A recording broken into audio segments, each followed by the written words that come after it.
14 billion pesos. Yan daw ang kinita ng BCDA.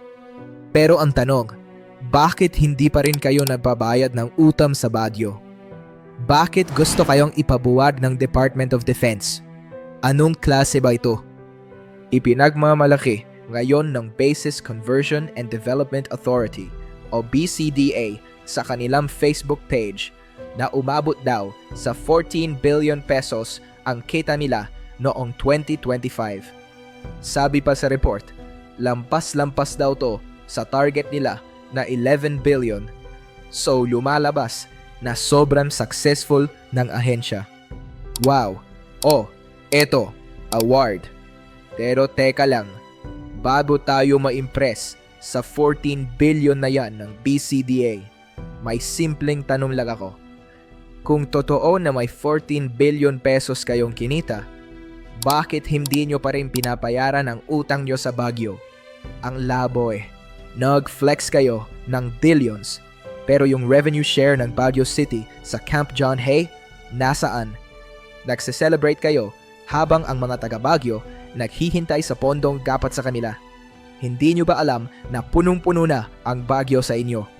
Ayon mismo kay Mayor Benjamin Magalong, naka-ready na ang court case laban sa inyo dahil sa hindi pagbabayad ng obligasyon.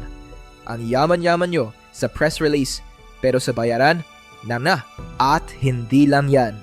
Dagdag pa ni Congressman Mauricio Dumogan, kakasuhan din kayo dahil ang usapan kapag natapos na ang lease, dapat ibalik na ang Camp John Hay sa Baguio City. Pero anong ginagawa nyo? Kayo pa rin ang nag-ooperate. Kayo pa rin ang kumikita. Tapos ngayon, ipapamukha nyo sa amin yung 14 billion nyo? Ito pa ang nakatatawa.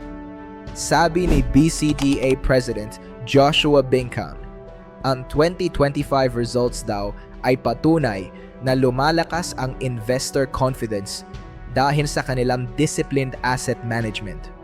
Naks, investor confidence pa talaga? Sir Bincang, mawalang galang na po. Pero anong confidence ang sinasabi nyo? Ingat-ingat po sa mga nagbabalak mag-invest dyan. Huwag niyong kakalimutan ang ginawa ng BCDA sa Camp John Hay. Disciplined asset management ba yung hindi pagsunod sa kontrata? Confidence ba yung bigla ang pagpapalayas sa mga foreign investors nang walang due process? At ang pinakamabigat sa lahat, aanhin natin ang 14 billion pesos na yan kung hindi naman nararamdaman ng AFP. Huwag nating kalimutan, ang mandato nyo kaya kayo tinawag na basis conversion ay para pondohan ang modernization ng AFP. Pero anong nangyari?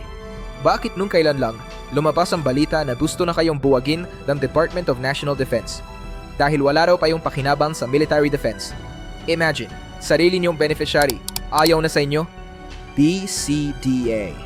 Walang kwenta ang 14 billion kung hindi nyo ginagampanan ang mandato nyo sa sundalo. At kung tinatakbuhan nyo ang utang nyo sa Baguio, parami ng parami ang issue nyo. Deadma pa rin ba? Patay malisya pa rin ba? Tandaan nyo ito, hindi bulag ang mga Pilipino. Hindi kami masisilaw sa press release nyo. Hanggat hindi nyo inaayos ang problema sa Baguio at sa AFP, sisingilin namin kayo.